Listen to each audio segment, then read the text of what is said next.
رسول اکرم صلی اللہ علیہ وسلم کا ارشاد گرامی ہے کہ جس شخص کا میں محب ہوں، جو میرے ساتھ محبت کرتا ہے، میرے ساتھ جس کا تعلق ہے، میرے ساتھ جس کی دوستی ہے، وہ یقیناً سیدنا علی المرتضیٰ رضی اللہ تعالی عنہ سے بھی محبت رکھتا ہے۔ احباب گرامی، آج 18 ذو الحجہ ہے۔ یہ وہ دن ہے جس میں خلیفہ ثالث سیدنا عثمان بن عفان رضی اللہ تعالی عنہ کی شہادت کا سانحہ بھی پیش آیا، اور اس دن کے حوالے سے بعض لوگ ایک جشن اور عید بھی مناتے ہیں جسے عید غدیر خم کے نام سے یاد کیا جاتا ہے۔ موضوع تو کافی طویل ہے، میں اختصار کے ساتھ آپ احباب کے سامنے چند گزارشات رکھوں گا۔ سیدنا عثمان رضی اللہ تعالی عنہ بالاتفاق اہل سنت کے جتنے مسالک ہیں ان سب کے نزدیک تیسرے خلیفہ ہیں، اور چوتھے خلیفہ سیدنا علی المرتضیٰ رضی اللہ تعالیٰ عنہ ہیں، اور سیدنا ابو بکر رضی اللہ تعالیٰ عنہ پہلے خلیفہ ہیں، دوسرے سیدنا عمر بن خطاب رضی اللہ تعالیٰ عنہ۔ قرون اول سے لے کے آج تک یہ ترتیب جو ہے اہل سنت کے جتنے مسالک ہیں، اہل حدیث، دیوبند، بریلوی، شافعی، مالکی، حنبلی، سب کے نزدیک یہ ترتیب متفق ہے۔ اور دوسری بات یہ بھی کنفرم ہے کہ رسول اللہ صلی اللہ علیہ وسلم نے کسی ایک بھی صحابی کو، ان چاروں خلفاء میں سے کسی ایک کو بھی ایگزیکٹ نام لے کر منتخب نہیں کیا کہ میرے بعد فلاں حاکم بنے گا۔ آپ نے اشارے کیے، آپ صلی اللہ علیہ وسلم نے رہنمائی کی، امت کو یہ درس دیا، اور اپنی جو مسند امامت تھی اس پہ سیدنا ابو بکر رضی اللہ تعالیٰ عنہ کو مقرر کیا۔ لیکن یہ بالاتفاق بات ہے کہ رسول اللہ صلی اللہ علیہ وسلم نے ایسا کوئی فرمان جاری نہیں کیا کہ میرے بعد فلاں جو ہے وہ خلیفہ بنے گا۔ یہ جو حدیث میں نے سیدنا علی رضی اللہ تعالیٰ عنہ کی سیرت کے حوالے سے پڑھی ہے، یہ ہمارے کچھ لوگ جو ہے اس کو بنیاد بنا کے وہ کہتے ہیں کہ رسول اللہ صلی اللہ علیہ وسلم نے غدیر خم کے مقام پر سیدنا علی رضی اللہ تعالی عنہ کی خلافت کا اعلان کیا تھا، اور یہ حدیث کوڈ کی جاتی ہے، اور مولا کا معنی جو ہے وہ حاکم کیا جاتا ہے کہ نبی صلی اللہ علیہ وسلم نے فرمایا جس کا میں حاکم ہوں اس کا علی بھی حاکم ہے۔ اس حدیث کا پس منظر اگر آپ جان لیں گے تو انشاءاللہ اس کا معنی اور مفہوم آپ کو اچھی طرح پتہ چل جائے گا۔ ذوالقعدہ میں جب رسول اللہ صلی اللہ علیہ وسلم حج کی تیاری کر رہے تھے، حجۃ الوداع کے موقع پہ، تو اس وقت مسلمانوں کا ایک لشکر یمن کے علاقے میں جہادی مہم کے اوپر تھا، جس کے کمانڈر سیدنا خالد بن ولید رضی اللہ تعالیٰ عنہ تھے۔ رسول اللہ صلی اللہ علیہ وسلم مکہ کی تیاریوں میں تھے، تو وہاں سے پیغام آیا کہ اللہ کے رسول، اللہ نے ہمیں فتح عطا کر دی ہے، غنیمتوں کا معاملہ ہے، غنیمتیں تقسیم کرنی ہے، تو جو خمس 5واں حصہ آپ کا اور آپ کے اہل بیت کا اور آپ کے رشتہ داروں کا بنتا ہے، وہ آپ کسی کو بھیجیں جو حصہ وصول کر لیں۔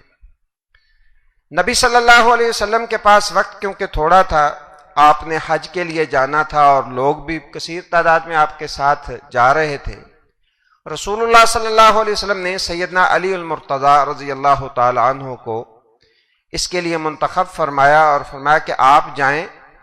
وہ خمس کا حصہ وصول کر کے آپ نے مدینہ نہیں آنا بلکہ آپ سیدھا مکے آ جائیں، کیونکہ ٹائم تھوڑا ہے، آپ نے بھی حج کرنا ہے، تو آپ میرے ساتھ وہاں مکہ میں آ کے شامل ہو۔ سیدنا علی المرتضیٰ رضی اللہ تعالیٰ عنہ یمن گئے۔ یمن سے جو خمس تھا، غنیمتیں تو ظاہر ہے جو 4 حصے تھے وہ مجاہدین جو اس مہم کے اندر شامل تھے ان میں تقسیم ہونی تھی، 5واں حصہ وہ رسول اللہ صلی اللہ علیہ وسلم کا تھا یا آپ کے رشتہ داروں کا تھا۔ نبی صلی اللہ علیہ وسلم جو خمس ہوتا تھا اس کو بھی 5 حصوں میں تقسیم کر دیتے تھے۔ اقربا کا حصہ، اپنے ذاتی اخراجات، فقراء اور مساکین کے لیے، اور جو حکومتی کوئی ضروریات ہوتی تھی ان کے لیے نبی صلی اللہ علیہ وسلم رکھ لیتے تھے۔ وہاں جب مال تقسیم ہو گیا تو جو خمس حضرت علی رضی اللہ تعالیٰ عنہ کے کنٹرول میں آ گیا تو ظاہر ہے جو رشتہ دار تھے ان میں سے ان کے سردار یا قریبی وہ سیدنا علی رضی اللہ تعالیٰ عنہ سے، سیدنا علی رضی اللہ تعالیٰ نے اس حصے کو بھی 5 حصوں میں تقسیم کر دیا جیسے رسول اللہ صلی اللہ علیہ وسلم کرتے تھے، اور ایک حصہ جو تھا وہ اپنا رشتہ داری کا،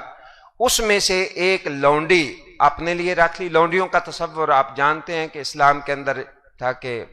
حاکم وقت کی طرف سے جو قیدی ہوتے تھے جنگ کی صورت میں، مرد یا عورتیں، وہ غلام اور لونڈیاں بنا لیے جاتے تھے۔ ایک لونڈی انہوں نے اپنی ملکیت میں کر لی، اور ملکیت میں کر کے جو ازدواجی تعلقات ہوتے ہیں وہ انہوں نے قائم کر لیے۔ یہ بات بعض صحابہ کو ناگوار گزری اور انہوں نے کہا کہ یہ نبی صلی اللہ علیہ وسلم کو کرنا چاہیے تھا، نبی صلی اللہ علیہ وسلم کر دیتے تو ٹھیک تھا،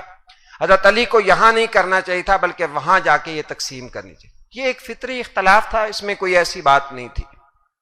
سیدنا بریدہ رضی اللہ تعالیٰ نے یہ شکایت لے کے رسول اللہ صلی اللہ علیہ وسلم کے پاس آئے، اور انہوں نے آ کر 2 دفعہ 3 دفعہ اللہ کے رسول سے یہ بات کی۔ ظاہر بات کوئی اتنی بڑی نہیں تھی سیدنا علی رضی اللہ تعالیٰ کے منصب کے اعتبار سے، اور جو نبی صلی اللہ علیہ وسلم کے ساتھ ان کا تعلق تھا۔ نبی صلی اللہ علیہ وسلم نے ایک دفعہ بھی بات ٹال دی، دوسری دفعہ بھی ٹال دی، تیسری دفعہ بھی بات ٹال دی۔ تیسری دفعہ آپ نے ساتھ یہ فرمایا اتبغض علی، بریدہ کیا تم علی سے بغض رکھتے ہو؟ تو صحابہ کردار کے بڑے سچے، انہوں نے کہا ہاں اللہ کے رسول میں بغض رکھتا ہوں، مجھے یہ بات آپ صلی اللہ علیہ وسلم نے فرمایا لا تبغضوا، علی کے ساتھ بغض نہ رکھو۔ حضرت بریدہ کہتے ہیں اس کے بعد میرے دل میں حضرت علی رضی اللہ تعالیٰ عنہ کے بارے میں جب اللہ کے رسول نے مجھے کہہ دیا تو بات ہی ساری ختم ہو گئی جو تھی۔ اس کے بعد جب صحابہ کرام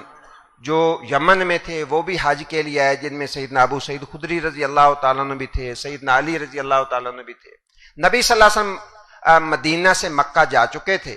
حضرت علی رضی اللہ تعالیٰ عنہ بعد میں پہنچے۔ کچھ سفر باقی تھا تو حضرت علی رضی اللہ تعالیٰ عنہ کا میں آگے چلا جاتا ہوں، ظاہر ہے کچھ سواریاں بھی تھیں، جانور بھی تھے، تو تم پیچھے پیچھے آ جاؤ، لیکن یہ جو جانور ہیں ان کے اوپر کوئی سواری نہ کرے، اور یہ جو کپڑے ہیں ان کپڑوں کو کوئی جو ہے وہ بندہ استعمال نہ کرے۔ اب حضرت علی رضی اللہ تعالیٰ یہ حکم دے کے آگے چلے گئے۔ رستے میں جب انہیں پتہ چلا کہ لوگ پہنچنے والے ہیں تو آگے استقبال کے لیے آئے تو دیکھا کہ لوگ سواریوں کے اوپر بھی سوار ہیں اور کپڑے بھی لوگوں نے جو ہے وہ زیب تن کر رکھے ہیں۔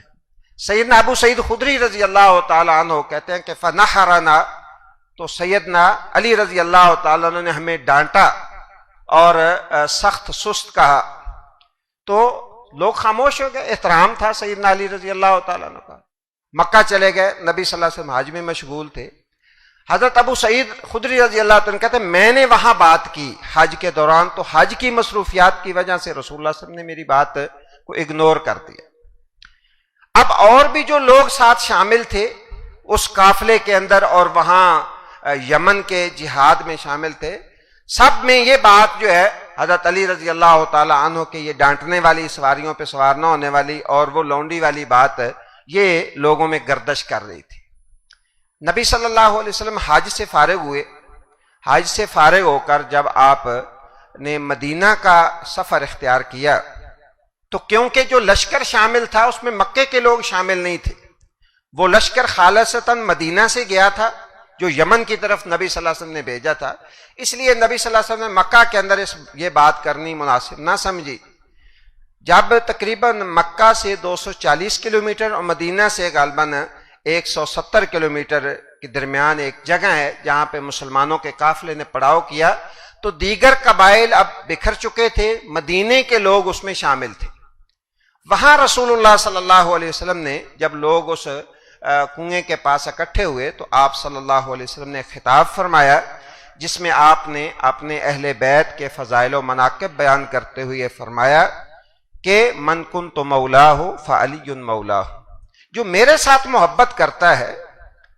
جس کا میرے ساتھ تعلق ہے، اسے علی سے بھی محبت کرنی چاہیے۔ آپ نے اس بات کو دہرایا ہی نہیں، یہ آپ کی کمال حکمت تھی، اور آپ صلی اللہ علیہ وسلم کا جو ایک حاکمانہ انداز ہوتا ہے بڑے لوگوں کا، کہ آپ نے اس بات کو اگنور کر دیا کہ کس نے کیا کہا، کس نے شکایت لگائی، کس نے نبی صلی اللہ علیہ وسلم کے ساتھ تذکرہ کیا، آپ نے کسی کو مخاطب نہیں کیا، آپ نے ایک جامع معنی بات ارشاد فرما دی اور فرمایا من کنت مولاہ فعلی مولاہ، میں جس کا دوست ہوں، جو میرے ساتھ محبت کرتا ہے، اسے علی رضی اللہ تعالیٰ عنہ کے ساتھ بھی محبت کرنی چاہیے۔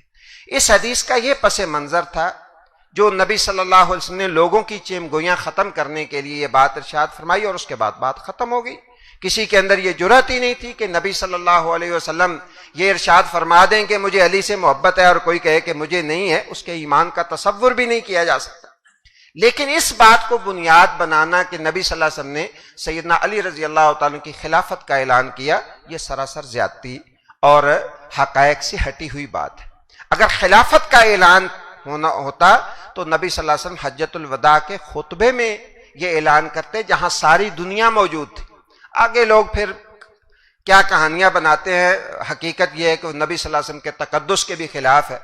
کہتے ہیں جی مکے میں اس لیے نہیں کہا کہ آپ کو خطرہ تھا کہ آپ کی بات لوگ رد نہ کر دیں، جو جانیں قربان کرتے تھے وہ اللہ کے رسول کی بات رد کرتے۔ کہتے ہیں جی خطرہ کس سے تھا، کسی نے پوچھا یہ خطرہ کس سے تھا، یہ خطرہ مدینے والوں سے تھا۔ مدینے والوں کو تو خطاب کیا ہے، اگر مدینے والوں سے ہی خطرہ تھا کہ وہ اس حضرت علی رضی اللہ عنہ کی خلافت کو قبول نہیں کریں گے تو پھر مدینے والوں سے ہی خطاب کرنے کا کوئی معنی نہیں بتا۔ یہ ساری بے معنی باتیں ہیں، خلافت کا اس کے ساتھ کوئی تعلق نہیں ہے۔ اور سیدنا علی رضی اللہ تعالیٰ عنہ کے جو فضائل و مناقب ہیں ان میں بھی کوئی دوسری رائے نہیں ہے۔ رسول اللہ صلی اللہ علیہ وسلم نے جو ان کے فضائل و مناقب بیان کیے ہیں ان کو بھی تسلیم کرنا چاہیے۔ اہل سنت کا، اہل حدیث کا یہی منہج ہے کہ جس صحابی کی جو فضیلت اللہ کے رسول نے بتائی ہے اس کو کھلے دل کے ساتھ تسلیم کیا جائے، اور جو نہیں تسلیم کرتا اس کے ایمان جو ہے اس کا اعتبار نہیں ہے، اور جو نہیں بتائی وہ اپنی طرف سے اللہ کے رسول کی طرف جھوٹ منسوب نہیں کرنا چاہیے، اس لیے کہ جو فضیلت اللہ کے رسول بتا سکتے ہیں آپ اور میں زور بھی لگا دیں وہ فضیلت نہیں بنا سکتے، اس لیے کہ آپ کی اور میری بات کا کوئی وزن ہی نہیں ہے، اصل وزن اللہ اور اس کے رسول کی بات کا ہے، اور جو فضیلت اللہ اور اس کے رسول نے دی ہے اس کو تسلیم کرنا چاہیے، اور جھوٹے واقعات یا جھوٹی چیزیں منسوب کر کے اپنی طرف سے فضائل گھڑنے کی کوشش نہیں کرنی چاہیے۔ اللہ تعالیٰ مجھے بھی اور آپ کو بھی اس پہ عمل کی توفیق دے۔